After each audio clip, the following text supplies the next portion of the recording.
పరమ పూజనీయ డాక్టర్ హెడియా వారి పేరిట ఏర్పాటైనటువంటి బ్లడ్ సెంటర్ను ఇవాళ ఇనాగరేషన్ చేసుకుంటున్నాం. బ్లడ్ సెంటర్ యొక్క ఆపరేషన్ ఇనాగరేషన్ ఇస్తుంది. చాలా సంతోషంగా ఉంది. చాలా మందికి తెలిసిన విషయాలైనప్పటికీ రెడ్ క్రాస్ ద్వారా నా చేత వినిపించాలని చెప్పని వాసు గారు, షణ్ముఖ్ గారు వీళ్ళంతా నన్ను ఇక్కడికి రప్పించడం జరిగింది. ఇవాళ తెలంగాణ రాష్ట్రంలో దాదాపు 5 లక్షల నుంచి 6 లక్షల యూనిట్ల బ్లడ్ అవసరం అయితే ఉంది. ఇవాళ చాలా సందర్భాల్లో బ్లడ్ లేకపోవడం వల్ల పేషెంట్స్ చనిపోయినటువంటి సంఘటనలు మన పేపర్లో చూస్తున్నాం. అప్పుడప్పుడు మలక్పేటలో లాస్ట్ ఇయర్ ఒక సంఘటన జరిగింది. హాస్పిటల్లో, గవర్నమెంట్ హాస్పిటల్లో డెలివరీ టైంలో బ్లడ్ టైంకు అందించలేకపోవడం వల్ల ఆ ప్రెగ్నెంట్ లేడీ చనిపోయింది. ఇవి తెలిసినటువంటి సంఘటనలు మాత్రమే. ఇవి మనకు పేపర్కు రానటువంటి సంఘటనలు చాలా ఉంటాయి. మరి 6 లక్షల యూనిట్ల బ్లడ్ రిక్వైర్మెంట్ ఉన్నప్పటికీ ఇవాళ మనం టోటల్గా ఇందాక మీరు చెప్పారు, పెద్దలు చెప్పారు 180 బ్లడ్ బ్యాంకులు ఉన్నాయని చెప్పారని. Almost they are in inoperative stage. వాళ్ళు ఏదో నామమాత్రంగా నెలకు 100, 150, 200 యూనిట్ల కంటే ఎక్కువ కలెక్ట్ చేయరు.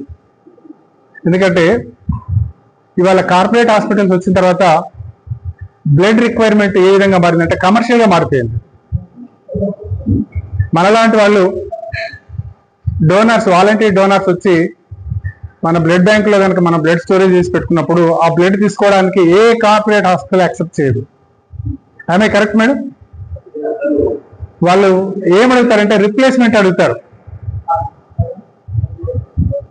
సేవా పరిధిలో సేకరించేటువంటి బ్లడ్ యొక్క స్క్రీనింగ్ అనేటువంటి చాలా పకడ్బందీగా జరుగుతుంది. రెడ్ క్రాస్ లో అదే విధంగా జరుగుతుంది.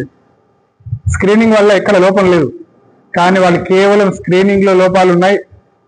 ఏదైనా జరగకూడదు, ఏదైనా జరిగితే మా హాస్పిటల్స్ యొక్క పేరు ప్రతిష్టలు పోతాయని చెప్పని వాళ్ళు మన బ్లడ్ తీసుకోవట్లేదు. మీరు యశోదకు వెళ్ళండి, అపోలోకి వెళ్ళండి, you go to any corporate hospital, they never accept a single unit of blood out side they blood bank. మళ్ళీ సైలెంట్ గా వాళ్ళకి రిక్వైర్మెంట్ ఉన్నప్పుడు, ఎమర్జెన్సీ ఉన్నప్పుడు ఏం చేస్తారంటే దొడ్డిదారి నుంచి ప్రైవేట్ బ్లడ్ బ్యాంక్ నుంచి తెప్పించుకుంటారు. ఆ టైంకు రిప్లేస్మెంట్, ఒక పేషెంట్కి అవసరం ఉన్నటువంటి రిప్లేస్మెంట్ ఎవరు రాలేదనుకోండి, వాళ్ళే ఇస్తారు వాళ్ళు, కానీ ఏదైనా బ్లడ్ బ్యాంక్ నుంచి తెప్పించుకుంటారు. ఇది జరుగుతున్నటువంటిది. ఇండియన్ రెడ్ క్రాస్ సొసైటీ ద్వారా ప్రతి సంవత్సరం ఒక 50,000 యూనిట్ల బ్లడ్ కలెక్షన్స్ అవుతున్నాయండి. 50,000 యూనిట్స్. హైదరాబాద్ విద్యానగర్లో ఉండేటువంటి బ్లడ్ బ్యాంక్ లోనే దాదాపు 16,000 నుంచి 18,000 యూనిట్ల బ్లడ్ కలెక్షన్స్ జరుగుతున్నాయి. హైదరాబాద్ ఉండేటువంటి ఈ బ్లడ్ బ్యాంక్ ఆధీనంలో ఒక blood transfusion centre thalassemia patients ఉంది. అది ప్రతి నెల కూడా ఒక 1000 యూనిట్ల దాకా రిక్వైర్మెంట్ ఉంది.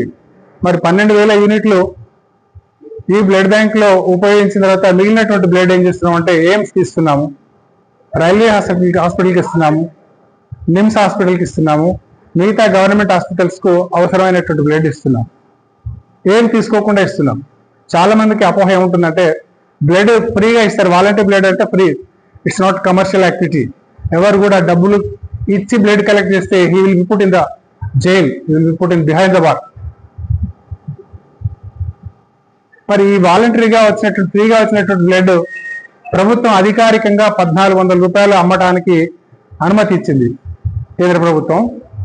దేని కొరకు? మరి ఇది వ్యాపారం కాదు కదా, మరి ఎందుకు కొరకు అని అంటే బ్లడ్ కలెక్ట్ చేసేటువంటి సెంటర్స్ సర్వైవ్ కావాలనంటే దానికి కొంత వనరులు అవసరం.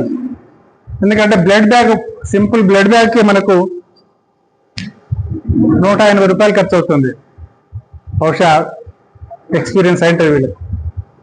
స్క్రీనింగ్ 275 రూపాయలు ఖర్చు అవుతుంది. ఒక డాక్టర్ క్యాంపుకి వెళ్ళినప్పుడు ఒక డాక్టర్ వెళ్ళాలి, ఒక టెక్నీషియన్ వెళ్ళాలి, సపోర్టింగ్ స్టాఫ్ వెళ్ళాలి, అంబులెన్స్ వెళ్తుంది, డ్రైవర్ వెళ్తున్నారు. వీళ్ళందరూ కలిసి 700 నుంచి 800 రూపాయల దాకా ఖర్చు అవుతుంది. బ్లడ్ తీసుకొచ్చి బ్లడ్ స్క్రీనింగ్ అంతా అయిపోయిన తర్వాత, గ్రూపింగ్ స్క్రీనింగ్ అంతా అయిపోయిన తర్వాత, స్టోర్ చేసిన తర్వాత అది ఒక్కొక్కసారి మనము 1 మంత్ దాకా ప్రిజర్వ్ చేయాల్సి వస్తుంది. నెలకు 1,00,000 రూపాయలు ఎలక్ట్రిసిటీ బిల్ అవుతుంది. దీన్ని దృష్టిలో పెట్టుకొని ప్రభుత్వం ఏం చేసిందంటే బ్లడ్ వాలంటరీలీ కలెక్ట్ అయినప్పటికీ దీన్ని అమ్ముకోవడానికి పర్మిషన్ ఇచ్చింది. చాలా మంది తెలియక ఏం చేస్తారంటే బ్లడ్ బ్యాంకులలో బ్లడ్ మనలాంటి వాళ్ళు బ్లడ్ బ్యాంకులో మినిమం ఛార్జ్ చేస్తే కూడా బ్లడ్ అమ్ముకుంటారు అనేటువంటి ఒక అపవాదం మన మీద వేసి బట్ట కలిసి మీద వేస్తారంటే చూడండి, అటువంటిది జరుగుతుంది. దాన్ని ఏం పట్టించుకోకుండా అధికారికంగా మనం ఎంతైతే బ్లడ్ రిక్వైర్మెంట్ ఉన్నప్పుడు చాలా మంది ఫ్రీగా అడిగేటువంటి సందర్భాలు మనకు ఉంటాయి. లేనటువంటి వాళ్ళు కాదు, బాగా డబ్బు ఉన్నటువంటి వాళ్ళే. నా మిత్రుడు ఒక ప్రొఫెసరు నాకు బ్లడ్ కావాలన్నాడు. అంటే సరే ఒక 1050 రూపీస్ ఇస్తే ఆడ బ్లడ్ ఇస్తారంటే అవి వాళ్ళు చాలా పూర్వాళ్ళు, మా సిస్టర్ వాళ్ళు చచ్చిపోయిన అన్నాడు. తెలిసి నాకు I know what is financial status అయినప్పటికీ ఇచ్చాం. మళ్ళీ నెక్స్ట్ టైం వచ్చి మళ్ళీ ఇంకో 2 యూనిట్లు బ్లడ్ కావాలన్నాడు. ఈసారి డబ్బు ఇవ్వాల్సిందని. ఫ్రీగానే కదండి దగ్గర ఇచ్చేది, ఫ్రీగా కలెక్ట్ చేస్తారు, ఫ్రీగా కాకపోతే మీరు డబ్బులు ఎట్లా వసూలు చేస్తారని చెప్పని మనవాడే, ఎవరో కాదు మనవాడే, నేను పేరు చెప్పను. అంటే నాయన దానికి ఖర్చు అవుతుంది, మీలాంటి వాళ్ళు నాలాంటి వాళ్ళు అందరు ఇస్తేనే తప్ప బ్లడ్ బ్యాంక్ సర్వైవ్ అవుతుంది, అది otherwise you have to close it down అని చెప్పి అంటే సరే చూస్తా అని చెప్పని పెట్టేసి. ఇది పరిస్థితి ఉంది. ఏంటంటే ఉచితంగా వస్తుందనంటే ఎవరైనా వస్తారు, కానీ మనం మాత్రం జెన్యున్ గా వాళ్ళు వచ్చినటువంటి వాళ్లకు ఒకవేళ జెన్యున్ కానప్పటికీ ఇస్తాం మనం. ఎందుకంటే ఆపదలు ఉండేటువంటిది ఒక పేషెంట్ కాబట్టి, పేషెంట్ రిక్వైర్మెంట్ కాబట్టి మనం ఇస్తాము. బ్లడ్ డొనేట్ చేయడం వల్ల ఎలాంటి మనిషికి ఆపద లేదనేటువంటి విషయం అందరికి తెలుసు. ఎందుకంటే the life span of each blood cell is 120 days. 120 days తర్వాత ఆ బ్లడ్ సెల్ అనేటువంటిది నిర్వీర్యమైపోతుంది, అది ఎగ్జిట్ అవుతుంది, బాడీలోకి వెళ్ళి ఎగ్జిట్ అవుతుంది, మళ్ళీ కొత్త బ్లడ్ సెల్ వస్తూనే ఉంటుంది. కాబట్టి బ్లడ్ ఇవ్వడం వల్ల రిజనరేట్ అవుతారే తప్ప వ్యక్తులు, మనుషులు కొత్త రక్తం వచ్చి కొత్త రక్తం అవసరమైనటువంటి రక్తం ఎప్పుడు ఉత్పత్తి అవుతూనే ఉంటుంది. కాబట్టి ఎలాంటి బెంగ లేదనేటువంటి విషయం మనం అందరికి చెప్పాలి. తర్వాత రేర్ బ్లడ్ అనేటువంటిది ఇందాక మీరు కూడా చెప్పారు. బాంబే గ్రూప్ అనేటువంటి ఒకటి ఉంది, ఏబి ఓ 4 ప్లస్ మైనస్ పాజిటివ్ నెగిటివ్ కాకుండా బాంబే గ్రూప్ అనేటువంటిది చాలా రేరెస్ట్ అమాంగ్ ద రేర్. దాని కొరకు నాకు ఒక అర్ధరాత్రి 12:30 ఫోన్ చేశారు, బాంబే గ్రూప్ బ్లడ్ కావాలని చెప్పాను. నేను లేదు అని చెప్పడానికి వీల్లేదు, నిజంగా లేదు మా దగ్గర. కానీ మా దగ్గర ఒక డైరెక్టరీ ఉంది, లిస్ట్ ఆఫ్ ది డోనార్స్ ఉన్నాయి. దాంట్లో మొత్తం 10-12 వేల మందిని సెర్చ్ చేస్తే ఒక డోనార్ భద్రాచలంలో ఉన్నట్టుగా ఐడెంటిఫై చేశాం. ఆయన సొంత కారులో భద్రాచలం నుంచి హైదరాబాద్కి వచ్చి ఆ పేషెంట్కి ఇచ్చి మళ్ళీ తిరిగి వెళ్ళిపోవడం జరిగింది. ఆ డోనార్కు తర్వాత రిసీవర్కు మధ్యన ఎలాంటి రిలేషన్ లేదు, కేవలం హ్యుమానిటీ. సో బ్లడ్ డొనేషన్ అనేటువంటిది కేవలం మానవత్వానికి సంబంధించినటువంటి వ్యవహారం తప్ప అంతకుమించి ఏం కాదు. కాబట్టి అవేర్నెస్ అనేటువంటిది చాలా ముఖ్యం. కళాశాలలకు వెళ్ళాలి, అవేర్నెస్ క్రియేట్ చేయాలి.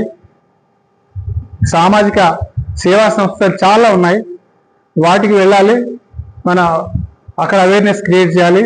మేము గవర్నర్ చేత అవార్డులు ఇప్పిస్తాం కాబట్టి చాలా మంది ఎమ్మెల్యేలు, ఎంపీలు వాళ్ళ యొక్క బర్త్డే సందర్భంగా కార్యకర్తలు, ఏ పార్టీ కార్యకర్తలైనా వాళ్ళు ఏం చేస్తారంటే 400-500 యూనిట్లు బ్లడ్ కలెక్ట్ చేసి రెడ్ క్రాస్ కు వాళ్ళ ద్వారా బ్లడ్ బ్యాంక్ అందజేయడం జరుగుతుంది.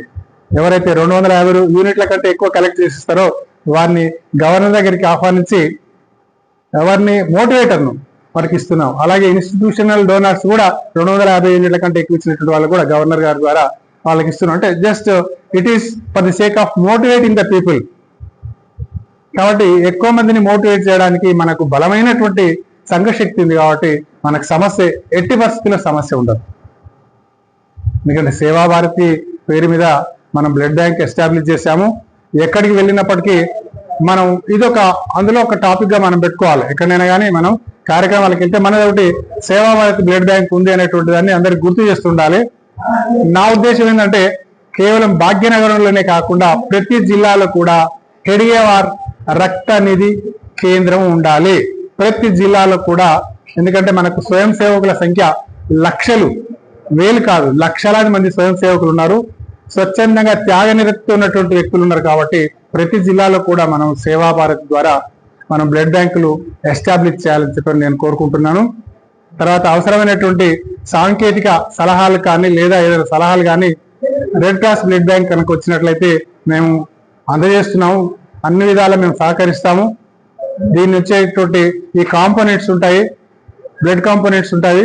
ఆ బ్లడ్ కాంపోనెంట్స్ కూడా ఏంటి అనేటువంటిది అవసరమైనటువంటిది ఒకటి రెండోది ఏంటంటే ఎస్డిపి సింగిల్ డోనార్ ప్లేట్లెట్ అనేటువంటిది ఇది చాలా అవసరము. It's a costly affair. ఈ పొద్దురేపట్లో ఎస్డిపి ప్లేట్లెట్ల కొరకు వస్తారంటే ఒక డోనార్ ఉండాలి. అప్పటికప్పుడు స్పాంటేనియస్ బ్లడ్ ఇచ్చినప్పుడు ప్లేట్లెట్స్ సపరేట్ అయితే మళ్ళీ blood it will go back in to the human body. ఆ ఎస్డిపి మిషన్ అలాంటి ప్రత్యేకమైనటువంటి టెక్నిక్ కలిగింది. ఆ ఎస్డిపి ఒక కేవలం ఆ టూల్ కిట్ కి 8,500 రూపాయలు ఖర్చు అవుతుంది. మనం ఎక్కువ మందిని ఏం చేయాలంటే కార్పొరేట్ సిఎస్ఆర్ ఫండ్ కింద ఎస్డిపి పెట్టి ఉచితంగా ఇచ్చేటువంటి ప్రయత్నం కనుక చేస్తారంటే మన బ్లడ్ బ్యాంక్ సక్సెస్ అవుతుంది.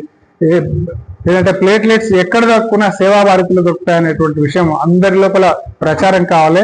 దీనికి ఒక వెబ్సైట్ డెవలప్, బహుశా వెబ్సైట్ ఉంది కదండి, ఆ వెబ్సైట్ లో కూడా మనం దీన్ని ప్రచారం చేయాలని చెప్పని మిమ్మల్ని కోరుతూ అవకాశం ఇచ్చినటువంటి వాళ్ళకు ధన్యవాదాలు తెలియజేస్తున్నాను.